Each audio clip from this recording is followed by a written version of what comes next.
everyone. This is Jen Mark with Buzzcast podcast for the Ontario Athletic Therapists Association. Today we have Anthony Vercillo here to talk to us about small businesses, especially after the pandemic. Welcome, Anthony. Hi, Jen. So great to have you today. Anthony comes to us with 15 years of experience in public accounting.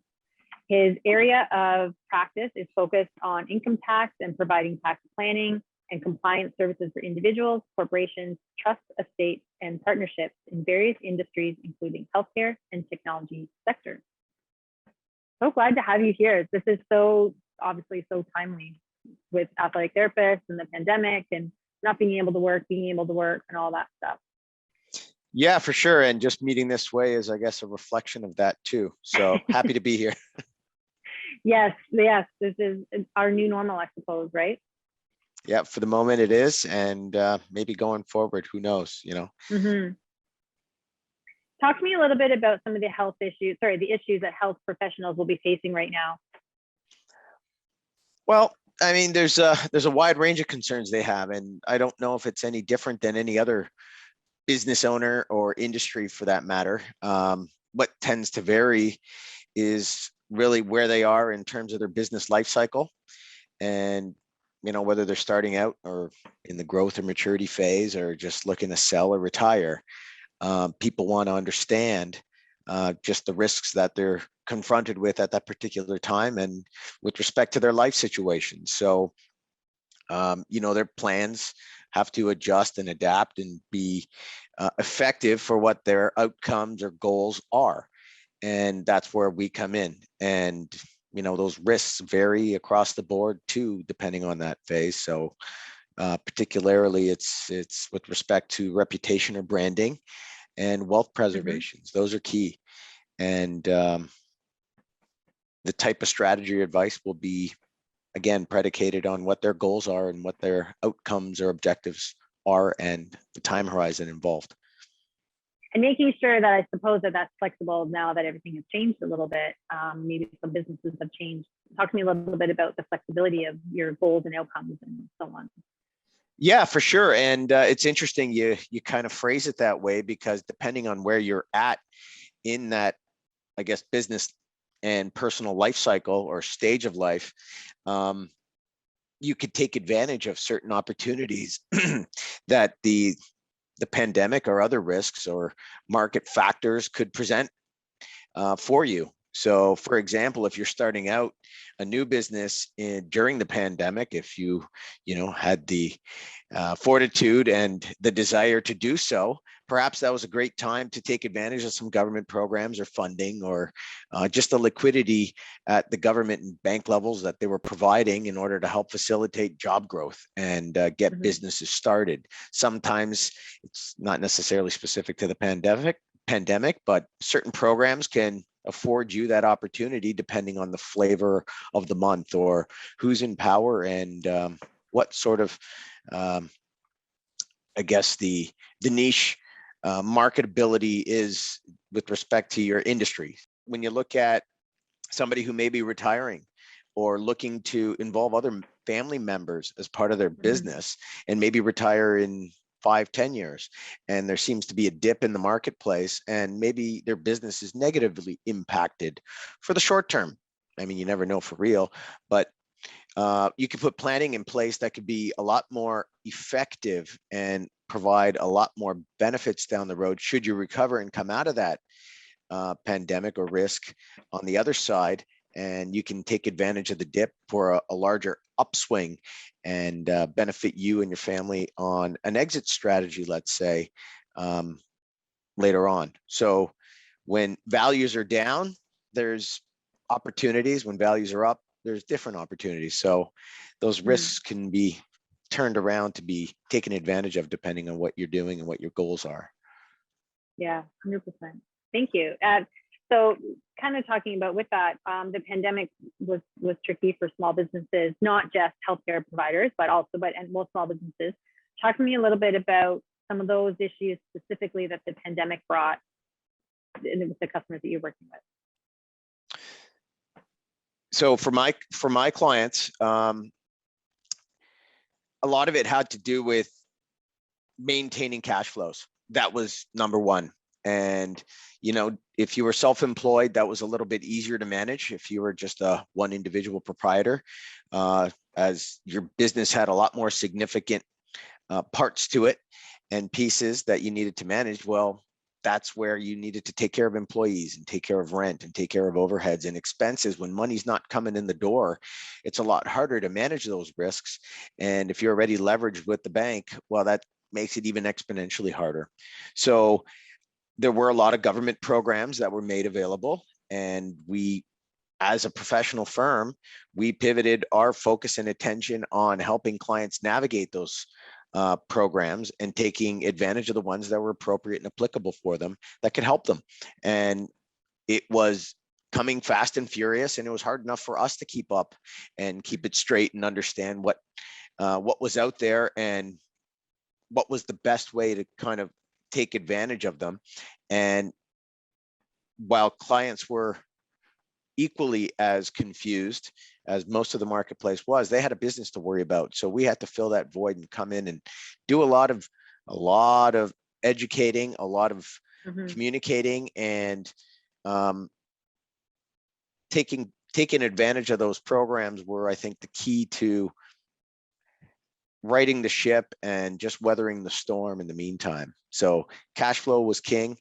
Obviously, that gave a bit of peace of mind to those expenses and the commitments that businesses had, so that they can refocus their energies on turning their revenue side of the business around, so that they can keep money coming in the door from traditional sources.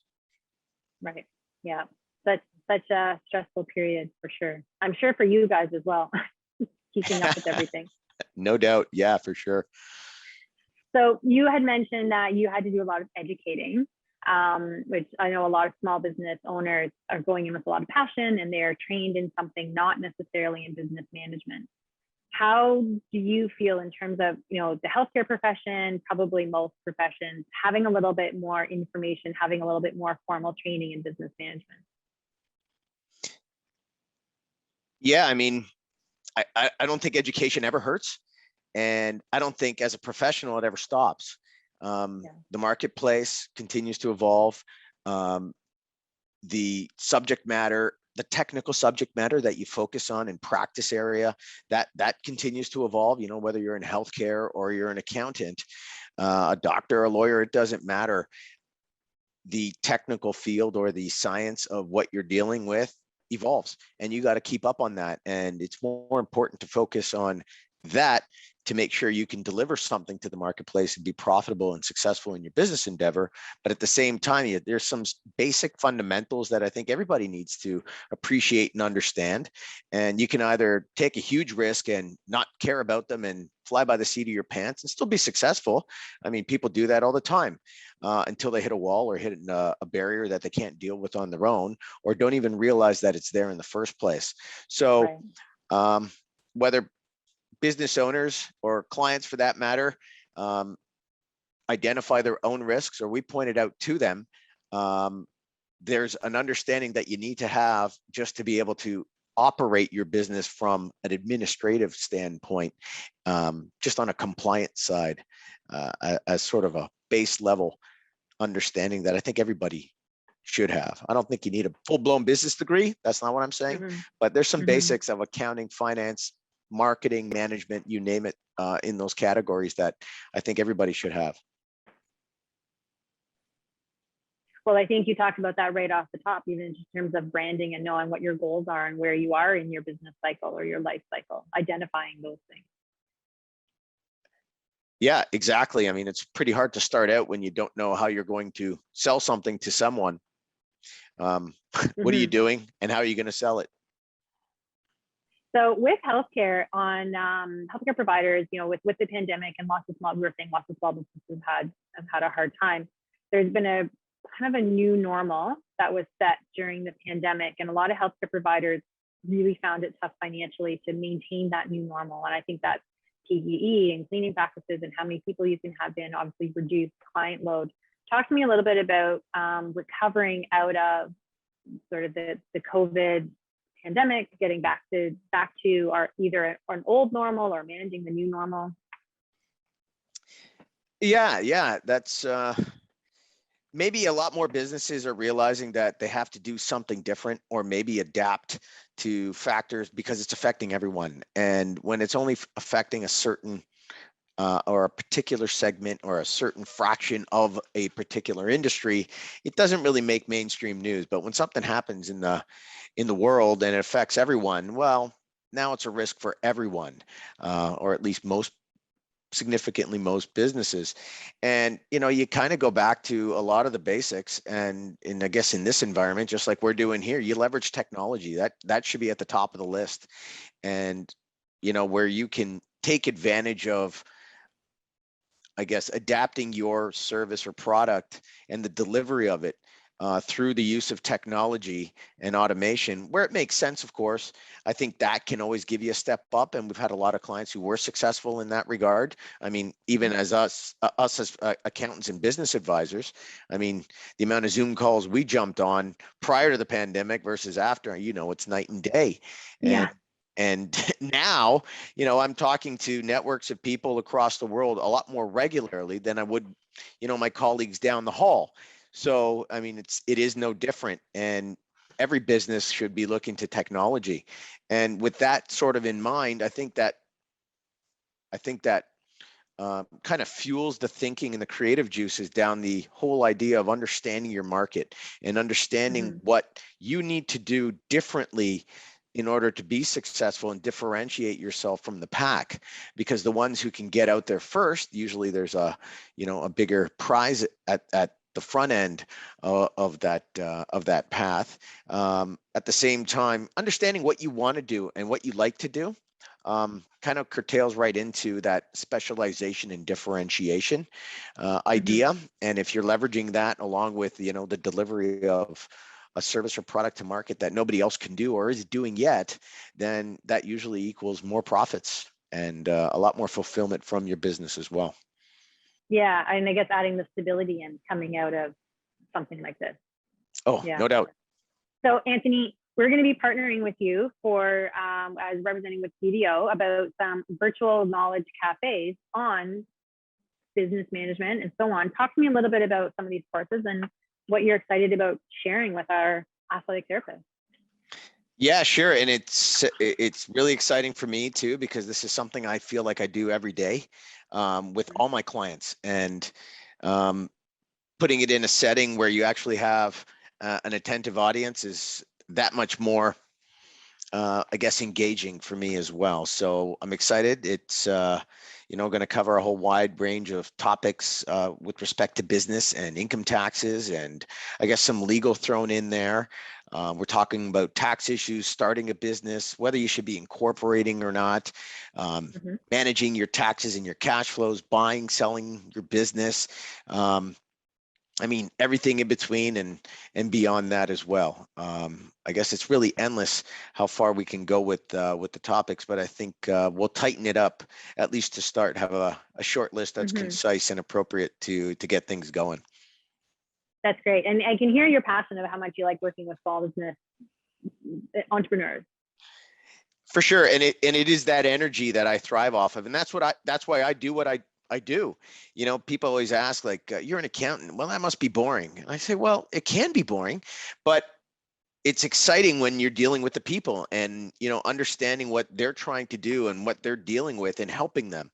And helping people is, I think, the most gratifying thing of all. And that's where I thrive in my role, that I get to deal with helping them achieve those goals and understand their risks and deal with those risks. And, that takes, a page out of every book and discipline that you need to deal with, because you're dealing with people and their livelihoods and their money and their wealth. So, and there's a lot more at stake and at risk too. So yeah, I mean, I could go on, but for sure. Yeah. I feed off that energy, and when it's an entrepreneur and a business owner, they too have that innate drive and spark, and you can see it in their eyes and hear it in their voice all the time at every meeting, and they are focused and determined. And quite often it's through an idea or some sort of passion that they have, and just harnessing that and running with them is part of the journey, and what do I enjoy. So That's great. And I think that's what takes us as athletic therapists. We like to see our athletes, we take them in and then watch them sort of shine as we let them go into their, whatever they're doing, sporting, fitness, industry, whatever. yeah, and maybe silently you kind of smile in the background. You're proud of your clients for sure, or you're proud of the success of the people that you assist. Not that you want the glitz and glory. I mean, they're paying you for service, but at the same time, you're happy to have them succeed, because it's not just about the profits and running a business here. You're dealing with people, and you want them to be successful. And when you believe in what you're doing, it's a lot more meaningful as well. Exactly, 100%. Love this. Well, thank you so much for your time, Anthony. Really appreciate you sharing that. And I think it even just sparks, I'm sure people that are listening, like, yeah, you're right. Yeah, I need to plan that. I need to have this in place and be better at managing this or that. So that's so great. Thank you very much. Well, it was a pleasure. I'm happy to do it, and looking forward to the Knowledge Cafe sessions as well. Thanks, Jen. Yeah, that's great. Well, everyone, have a really great day. This is Jen Mark with Buzzcast podcast for the Ontario Athletic Therapists Association. Have a great day.